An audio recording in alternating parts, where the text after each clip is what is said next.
Hello, and welcome to Breast Cancer Conversations, a podcast brought to you by survivingbreastcancer.org. I am Laura Carfing, breast cancer survivor and founder of survivingbreastcancer.org, a nonprofit organization providing community, education, and resources to empower those diagnosed with breast cancer and their caregivers from day one and beyond.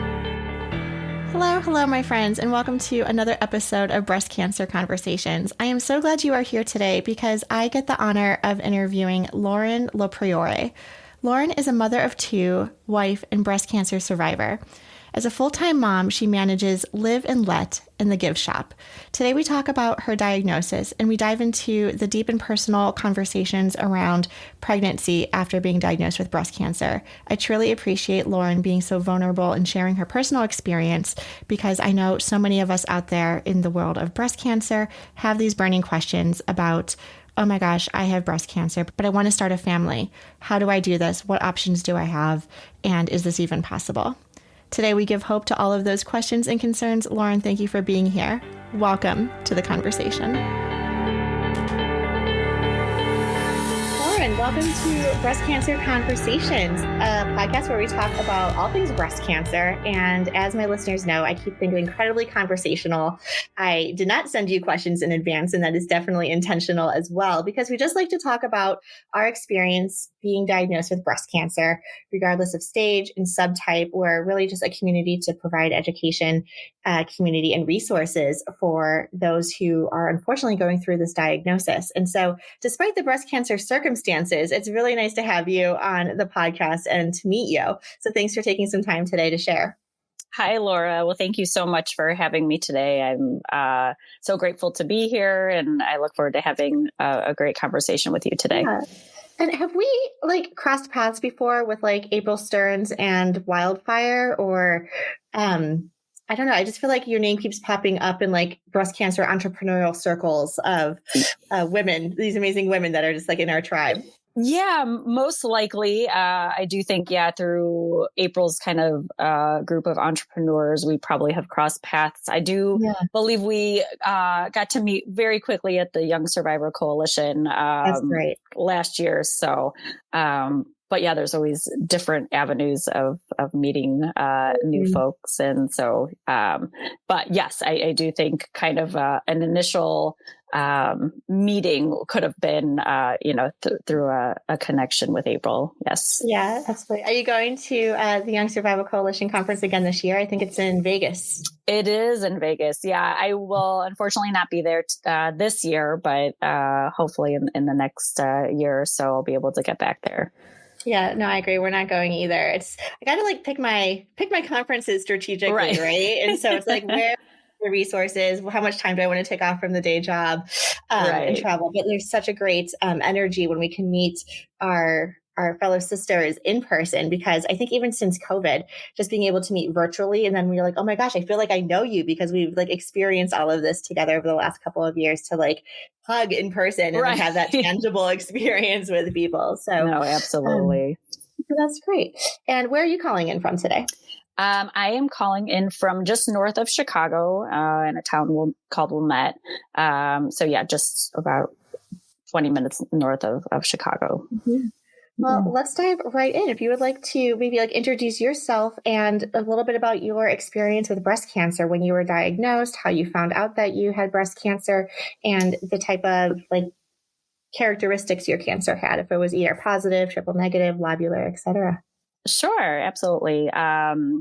So Lauren LoPriore, was born and raised west of Chicago, moved to New York after college, and and was there for 7 years, and moved back to the Chicagoland area and was continuing practicing yoga and Pilates and, really kind of taking care of my body. At least that's what I thought I was doing. And came home one day after a yoga practice, and I felt a lump under my right arm and also on my right breast. And I was like, well, this is strange, but I thought, well, I just pulled something, there's, I just didn't even go there right away. I just kind of blamed it on, yoga and the movement. And but it hurt and it moved. And I was kind of like, okay, but then, you go Google and it's like, it's not supposed to move and, and it shouldn't hurt. So, but in the back of my head, I knew that my grandmother had breast cancer. And so there was that little part of me that said, okay, it could be. But as we all kind of, nope, not me. There's like, no way. I'm 29 years old. There's, it can't be. So, but, I just was like, I should just go get it checked out. It was bothersome. I kept touching and it just continued to bring anxiety to my days. And so I went in, I ended up seeing the nurse practitioner and my gynecologist. And she, as a lot of times we hear, oh, you're so young. I just really don't think it's anything to be concerned about, but I'll put an order in for an ultrasound. And, almost 10 years ago, I was working, I was about ready to go to my first Super Bowl in Arizona. And I'm like, okay, like I'll get it done, but there was not a lot of urgency put behind it. And again, my mind was not really thinking that this was going to be something. And so, but the end of December, the nurse called and she said, we just see you haven't gone to your ultrasound yet. And I said, well, no, I haven't. But I just took it as this, okay, they're calling me, like I need to make it. So I wasn't able to get in until the following, like end of February of the next year. And I went in for the ultrasound. And when the ultrasound tech left and brought the doctor in, I looked and I said, I'm assuming this probably isn't good. And she just kind of looked at me with like, almost like a deer in headlights. And I was like, okay. So I then proceeded to have my first mammogram and 3 biopsies. And pretty much given that day, I was pretty much told that I had breast cancer. Yeah. So not until the day after was I called by an oncologist, triple positive. So HER2 positive, and stage 3. And then later on, I would find out that I would have that I would be positive for the BRCA gene. So, yeah. So, so I knew that there was some family history, but not the family history that I would soon find out, that I would be in the oncologist room for the first time. And my mom and aunt and husband were with me. And when the oncologist said, oh, do you have any family history? And I said, well, my grandmother had breast cancer. And my aunt, who was sitting there, said, well, I'm a breast cancer survivor as well.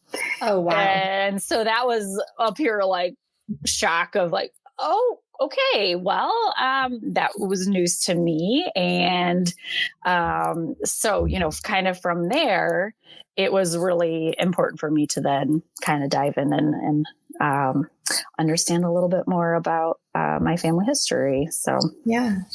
Let me stop you right there. Thank you for sharing that. And sure. I know it could also be like really triggering to go back in your mind to like think through that like moment of, I felt something. Is it urgent? Is it not urgent? Being told if there wasn't a sense of urgency from your primary, right? And you're like, okay, well, at least I got the script to go get the ultrasound. But it's not like they were like, oh, go upstairs right now and get it done. Right. So there wasn't, it's very hard to like discern how we should be taking those actions. And so I wanted to ask you, when you felt this lump and had some pain, and then we're going in for your ultrasound, did you share any of this with anyone else at the time that you were going through this? Or did you kind of like keep it more close to the vest of like, okay, I'm not going to panic yet. We don't have all the information. Yeah. So great question. So at that time I was married. So, my husband knew, and, the one time that my husband says, I'm going to go with you to your appointment. No, you had a work, he had a work commitment. Nope. You go do that.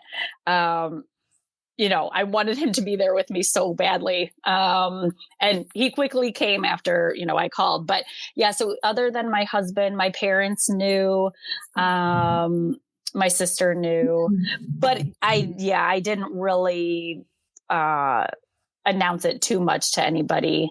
Yeah. And I think it was really because that appointment to me was like, oh, I'm just going in and almost kind of going to be told nothing's, it's nothing. So, Sure. So for me, it was just like a routine appointment that, I would be going on. And let me tell you, going into this appointment, I sat in the waiting room looking around and I was like, oh my gosh, where am I? Because I was by 30 years, like the youngest person in the room. And so, yeah, but then, soon after that, family and friends all were informed of what I had just found out. So exactly. And yeah, I think that's actually for anyone listening too. I think not just finding breast cancer conversations once you've been diagnosed, but if you're in that waiting phase, or if you're like trying to discover and find information on, what does a lump actually feel like? Or how do I know? Not all breast cancers present with a lump, but I always use the analogy of like, if you touch the cartilage of the tip of your nose, like it kind of feels like that, or sometimes like on your elbow, like a little like pea-size thing, right? So it's just like, and I too am triple positive, or ended up finding out that I was triple positive, and also had a lump under my arm. And it was so interesting because when I brought it up at the age of 32, I actually thought it was, they assumed it was like an ingrown hair. And for years, I was like, it's just always been there. Like I would notice it and it was just always there. Right. And I remember my boyfriend, who's now my husband at the time, was like, what is this? I'm like, no one's concerned. Like, that's just, I know my body, quote unquote, right? That's just what my body does. But then it wasn't until my breast actually started showing dimpling and some changes I was noticing. And I was like, actually, this doesn't look right. And so advocating when I was 34 then for the mammogram and ultrasound, and very similar story. I was like, I'm just going to go in and rule this out. No need to come with me. But when they squeezed me in for the biopsy during the doctor's lunch break is when I called my husband and was like, can you please come? Like, I'm a little nervous now. Like, this isn't going well. So, right. Yeah. When they fit you in and squeeze you in, that there's more of an urgency to it because, I just had the ultrasound and then I started like going to different rooms and then, it was, I don't really recall what time of night it was, but it was like 8-9 o'clock at night and I'm sitting having a biopsy. So, so you know, at that point that. And I agree too. So like when we think about like, who do we bring into our world when we're like dealing with all of this can be really hard as well. So obviously the husband knew, and then I ended up calling my mom because again, being under 40, I've never had a mammogram before. So I was just like, you know what? I feel like this is like a mother-daughter moment. Like, Mom, I just want to let you know that like this thing is happening and I'm just going to get checked out. And so like that way, in the event that obviously it ended up being breast cancer, but in the event it became breast cancer, it wouldn't be so shocking to my mom to like hear the news. And it's so interesting. We always say like, and I was going to commend you too for like even knowing that your grandmother had breast cancer, because so many people don't even know their family history. It's not something we talk freely about, especially in previous generations where it was like, oh, so-and-so was sick or they weren't feeling well, or they have to take a lot of rests, but not really understanding why. And it isn't until we start, doing some of the genetic testing or disclosing that we have cancer. And then they come out of the woodwork of like, oh yes, on this side and that side. And like all of a sudden everyone has cancer. I'm like, this would have been really helpful to know early on. Yeah. No, absolutely. And I think my grandmother was really young. So I actually grew up with her. And so she passed when I was 15. So, I experienced her loss of hair, going to chemo. I went with my mom for her to pick out a wig. And so it was, real to me at that time, but nobody really explained what was happening. It was just, grandma's sick and she's going to go through some treatment and then she'll be better. And, and it was interesting because that time frame when I was 15, I did not realize that it was actually breast cancer that had metastasized from first being diagnosed like 20 years prior. Oh, wow. Okay. And so it actually was informed to me that, she actually had cancer in the bone, but not actually mentioned, that it was from the breast cancer prior to. Right. I think we don't necessarily talk about, how breast cancer happens in different forms and different stages, and then reoccurrence happens, and and it can come back in different parts of the body. And so I think just having a better understanding of kind of now what my grandmother had, and she passed in her early 60s. So so she had been diagnosed really early too, at 46, and my aunt at 48. So we we all had been diagnosed at an earlier age than what most people think. So when you went through your genetic testing to find out that you were a carrier, did you say for BRCA1 or BRCA2? So BRCA2, it was like undefined as BRCA1. So I just kind of have moved forward in that, taking all precautions. Yeah. And did your mom or aunt at the time also decide to do genetic testing? No, they did not. I do have a sister though. She's 5 years younger, and she did choose to, and she also is a carrier. So however you look at it, however genetics are passed down, the fact that my sister and I were both positive, good chance that it, falls from the family tree. Yeah. Yes, exactly. And, genetics are just one part of that whole puzzle of why we get diagnosed with breast cancer in the first place, right? I think it's somewhere between 10, some places say 15, but like a small percentage is genetic. And so much of it too could be a whole bunch of other elements or the genetics that we haven't discovered yet, right? So I don't have a genetic predisposition, but part of me is just thinking like, well, we just haven't discovered that one gene yet because, why, as at the time, very healthy, strict vegan, worked out, did yoga just like yourself. And it's like, how is this happening to me? Like, are you kidding me? And I wasn't exposed to the world of cancer at all. Like even understanding the difference between a lumpectomy or a mastectomy, or understanding, when I got sick, I went to the doctor, they gave me medicine, I'd get better. Like what all of a sudden is like, what do you mean? Like, so tell me what this is. So I can appreciate that. So again, okay. So thank you for like the diagnosis. We got up to that speed. Yep. Then what happened? Did you end up having like chemotherapy, or what type of surgery did you end up opting for? Yeah. So I started with chemotherapy. Prior to that, though, my husband and I were given the option to go through fertility treatments. Having not had any kids and wanting to have a family with kids. And so I did go through IVF and went through that whole process to freeze my eggs, and then started right away then with chemotherapy, and then went on to have double mastectomy. Following that, had radiation, and then did have reconstruction as well. And what was the time period between, doing your IVF treatment and then when you could start chemotherapy? So it was a push. The oncologist was really wanting to start chemotherapy right away, but as they are, absolutely, yeah.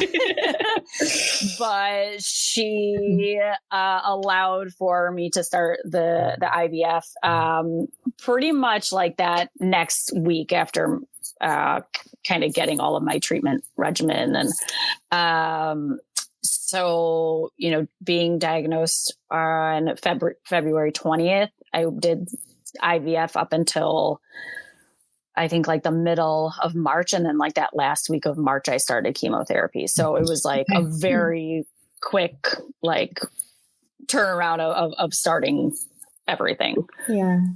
Yeah. I remember being offered the option for IVF as well.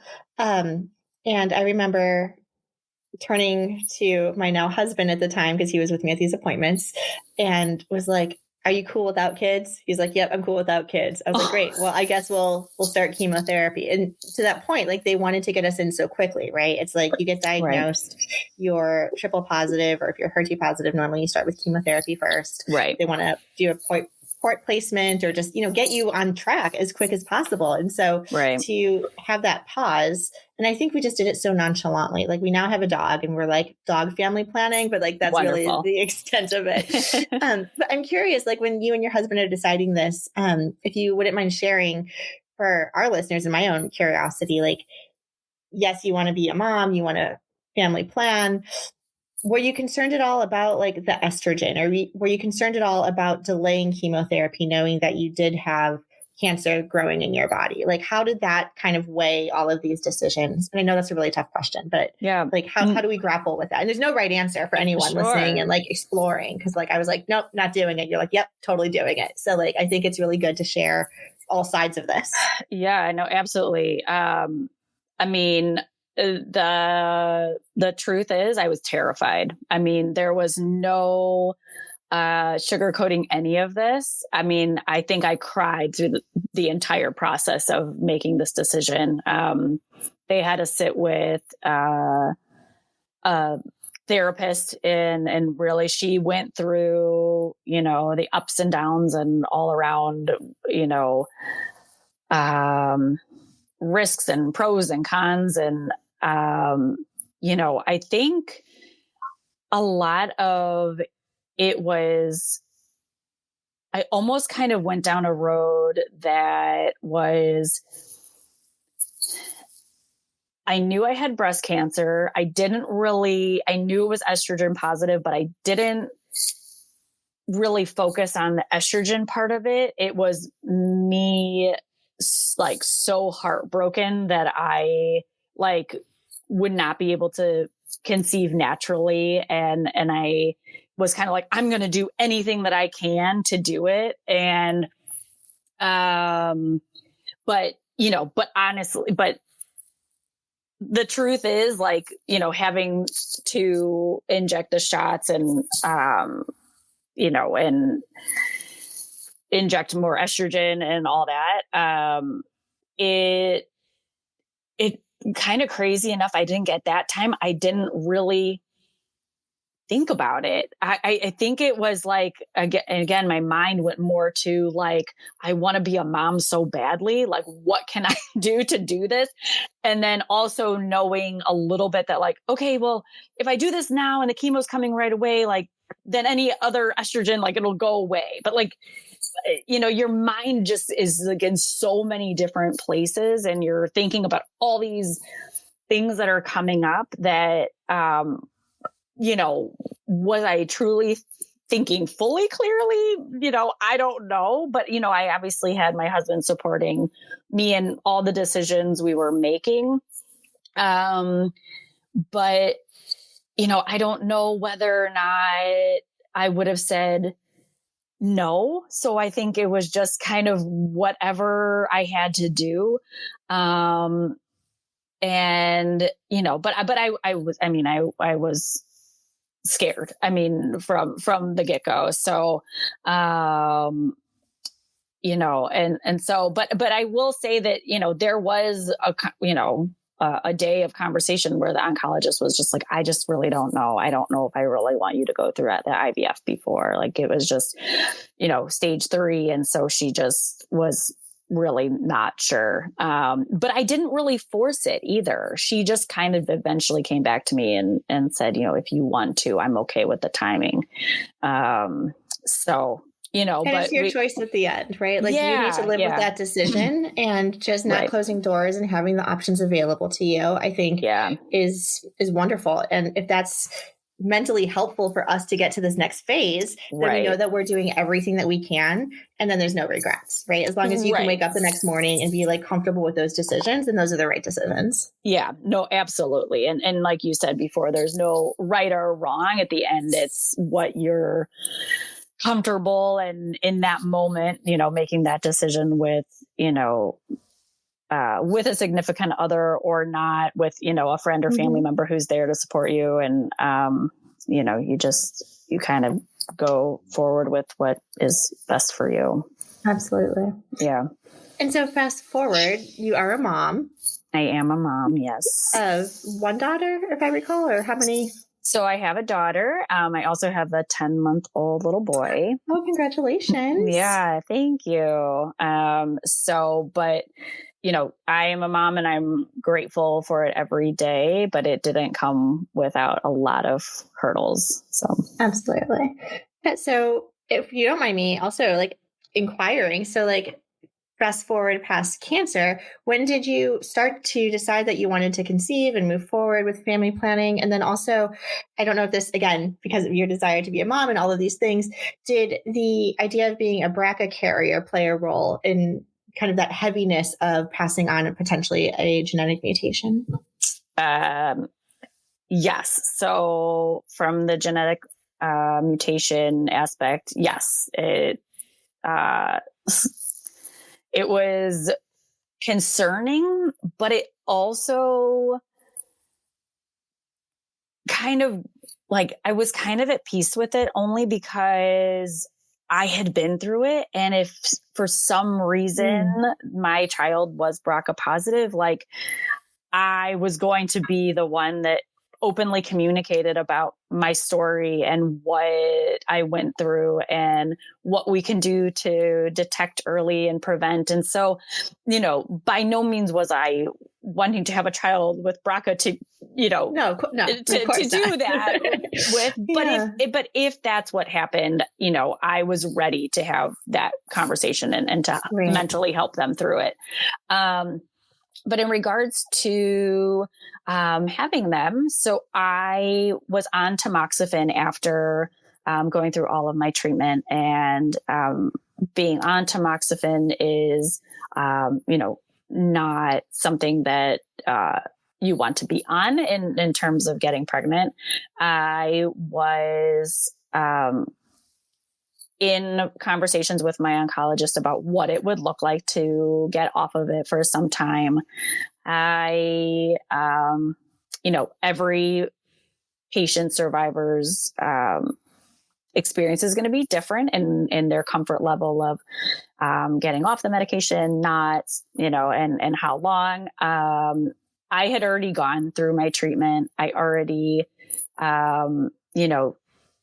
felt good about where I was at. I was on medication to, what I was told to help with, preventing any recurrence. And so my husband and I did a lot of talking about what it would look like to adopt, but we did freeze our embryos and, or use a surrogate. And so actually both of my children were born via surrogate. And, we started kind of soon after I finished with my treatment, looking at different surrogacy agencies within the Chicagoland area. And, we really kind of started our family planning process through finding an agency and being matched with a surrogate. And it really, cancer was hard and treatment was hard, but this was right up there with it. And it was emotionally draining. There was a lot of grief. There was a lot of discomfort from family and friends who didn't understand the process.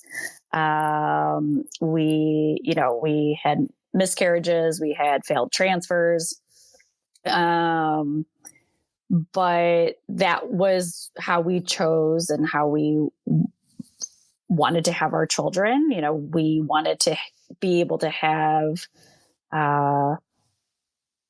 children with our frozen embryos. We realized kind of after we had our daughter with a surrogate, we did try to have children after her through the same surrogate with other embryos that did fail. And then so we didn't have embryos left. And so, I went through a lot of testing afterwards, a lot of blood work to see whether or not I could actually get more eggs.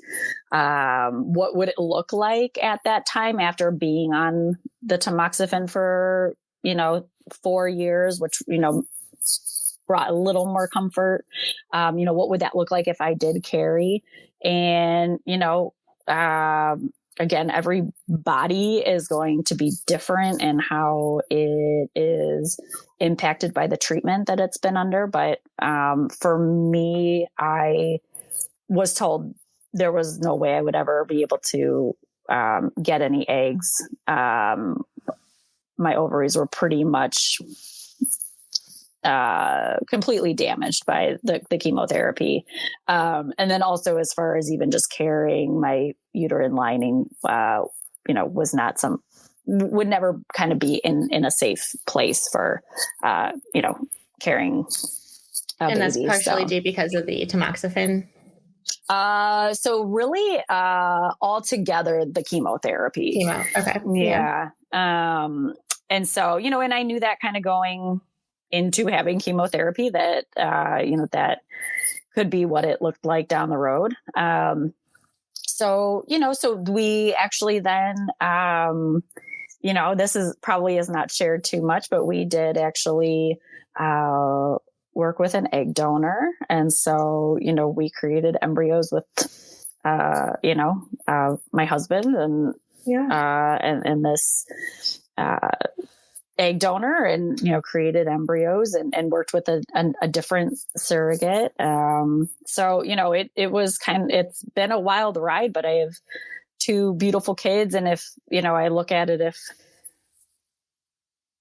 other embryos took, or, if I carried, or, I may not have the 2 children that I have now. And so we're truly blessed with,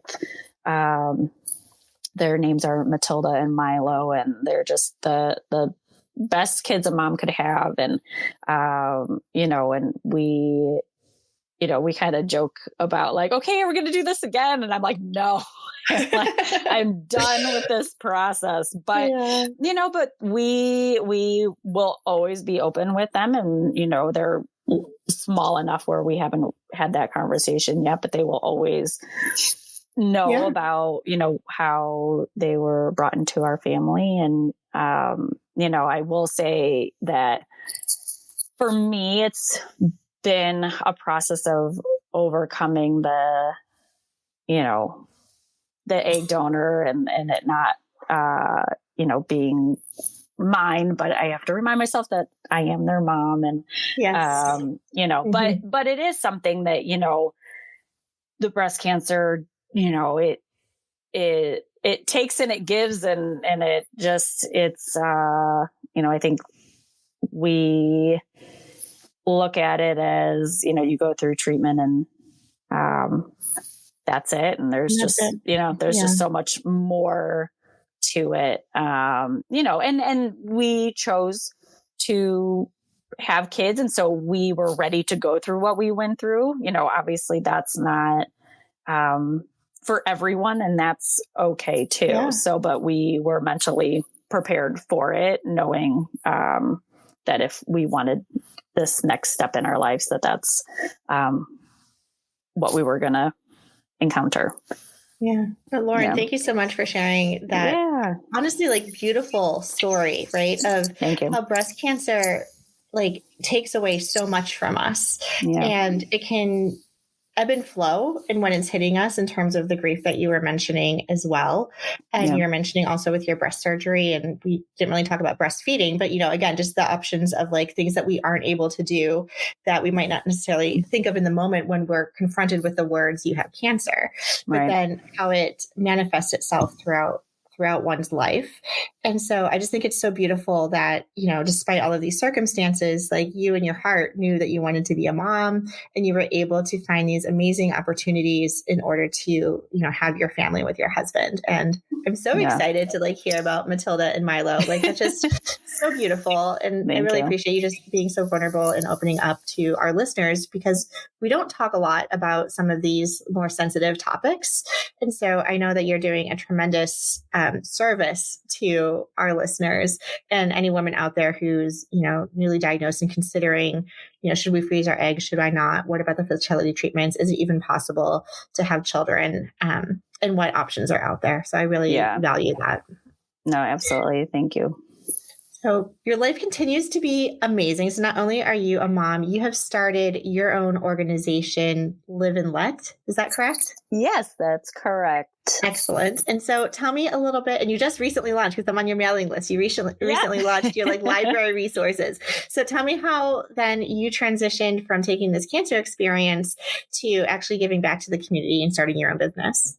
Yeah. So, it was a couple of years after completing treatment, and I'd had my daughter, and, I just kind of had this feeling that, I just feel like I need to do something. I want to do something. In that time frame, a few girlfriends had been diagnosed with breast cancer. We were supportive of each other and providing care for each other. And, I had done a lot of research on my own, kind of only being the only cancer person in my life, kind of a young adult that really didn't know what to do next. So I did a lot of, finding and researching on my own. And so really kind of wanted to share that with the girlfriends that had received a diagnosis, and, later on in the years would have family members mention, friends or family, being diagnosed with serious illnesses in addition to cancer. And so I really just wanted to be able to provide what I had found.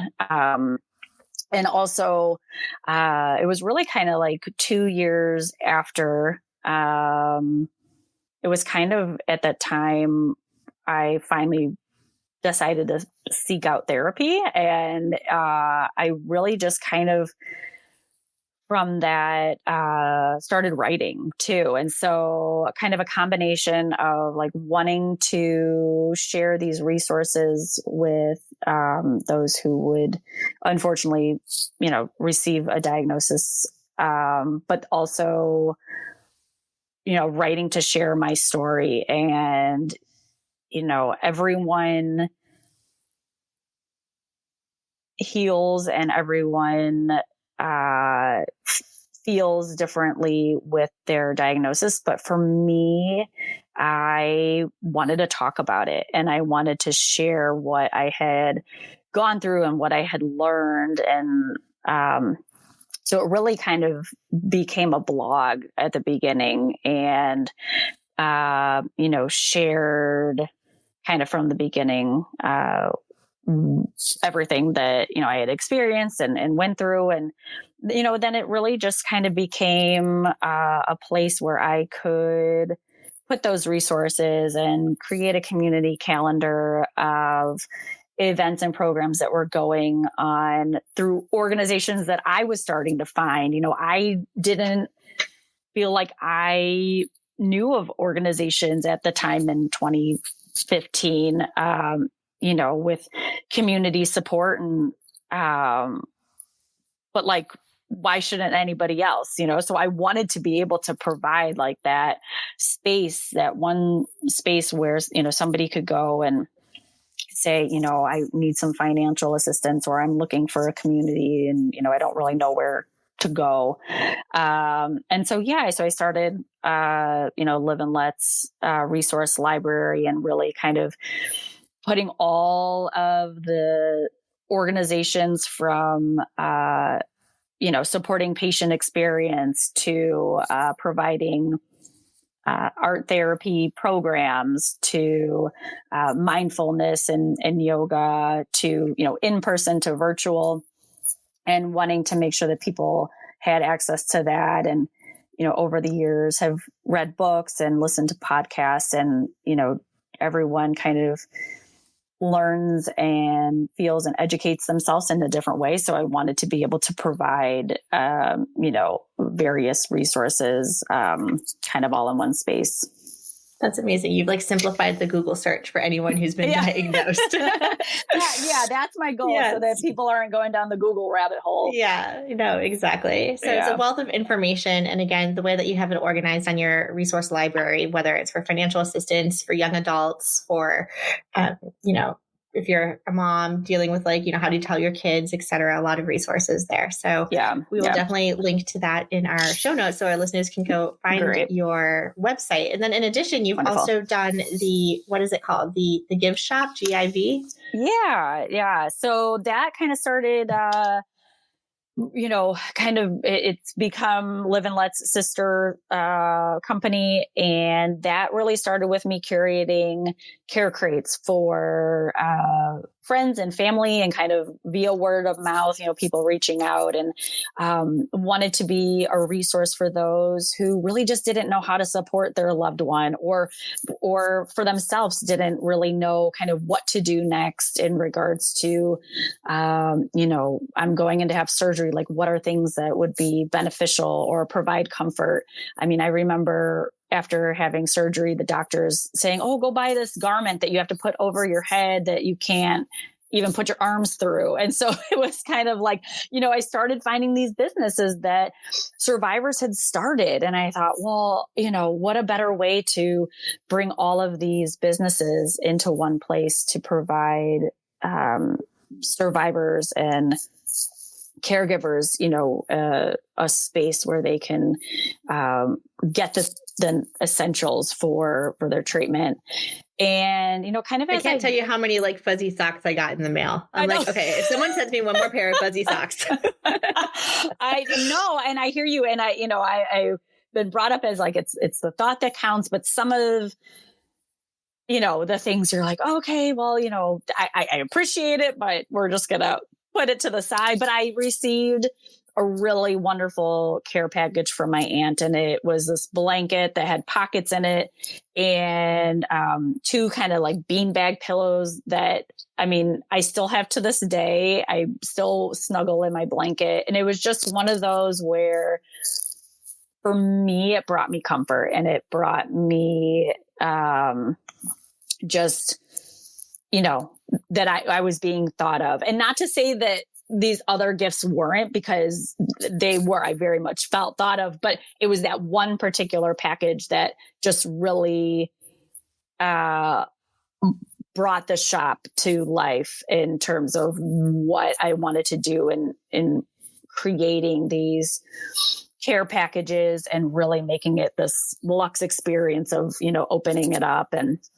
And so kind of since I've been in survivorship, I've been learning a lot about, what we put in our body, what we put on our body, how much that impacts our health. And so growing kind of the shop from this concierge service of, kind of one-on-one putting together gifts, to really making it a shop and a place where anyone can really go to curate a wellness gift or purchase wellness goods to, enhance their self-care. And, I think we all, cancer, not cancer, we all could use a little extra self-care and love. And so, to really have a space where there's clean and good, non-toxic products, from, nail care to skin care, hydration, and kind of so forth. And really, interestingly enough, it's, we get the fuzzy socks and hats and all that, but my nails were horrendous during chemo. And I can't tell you, how brown and how I lost one, and I know that's too much, but so, for me, kind of one of the extra things of like adding to this shop is, nail care and, helping with the brittleness and some colors to kind of spice up your day and some, bright lipsticks. And, I think everyone kind of finds their own self-care and beauty in different ways. And so trying to provide different items that, somebody can gift to a friend or a loved one, or, I had somebody shop and say, I was just diagnosed and I went through my treatment and I deserve something. I deserve to, treat myself with good products. And so it was like, I loved that. I loved that she did that for herself. And so, we have, partnered with some really wonderful businesses, women owned, survivor owned, or, those who are experts in the field of care. And,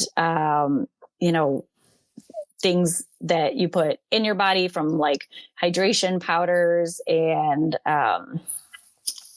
amazing herbal teas to, things that you put on your body, like amazing natural shampoos and conditioners and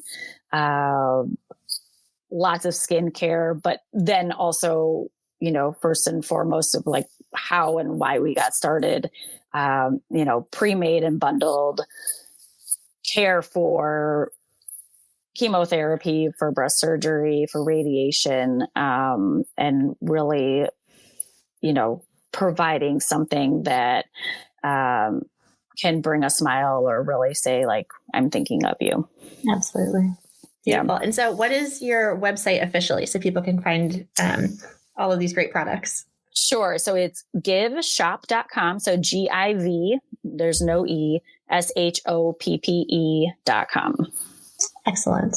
Fantastic. Yeah. Well, Lauren, I appreciate all of the golden nuggets you've shared with us today, from your own diagnosis, being diagnosed so young, starting a family, the trials and tribulations that go into that, to your entrepreneurial endeavors of starting your own businesses. So, is there anything else we haven't covered that you need to share? No, but I think that's all for today. Yeah. Well, I really appreciate this. I'm sure we'll have you back on the podcast to dive into more topics with us. Thanks for taking the time. Oh, I would love to. Thanks so much, Laura. Appreciate it. And thank you, everyone, for listening to our show. I would like to acknowledge that all of the information on our podcast are from personal experiences and are not a substitute for professional medical advice. You should always contact your medical care team. If you're looking for specific topics or would like to be a guest on our show, please feel free to reach out to me. My email is laura@survivingbreastcancer.org. Until next time, keep on thriving.